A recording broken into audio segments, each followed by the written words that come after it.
4 sano ah si tartiib lacagta isaga bixinayso oo ku yaala xaafada Parkland Nairobi oo aad ka helayso 3 qol iyo 4 qol lehna barkada dabaasha.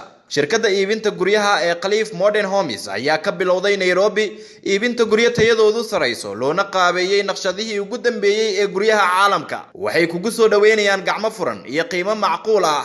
shaqaale iyo maamul aad u xirfad sareeya ayaa ku diyaar ah. halka guriga laga dhisayo waa agagaarka Parklands, Diamond Plaza, Aga Khan Hospital, agagaarka masjidka Parkland, kasoo horjeedka Aga Khan Primary and Secondary School. halkan waa Khaliif Modern Homes. ummadda Soomaaliyeed waxaan ugu bishaareynaa inaan idin hayno guryo tayo sare leh oo ku yaala goob amnigeedu wanaagsan yahay, jawigeeduna degan yahay.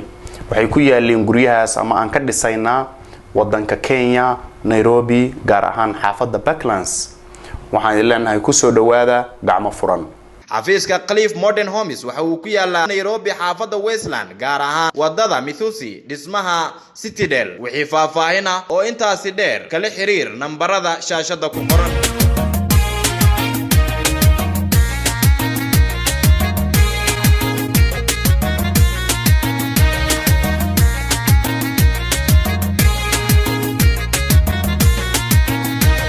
waxa sabana badan geelo seenta uruxa maruba sabaniyo salo kacabidunta waxa sabana badan geelo seenta uruxa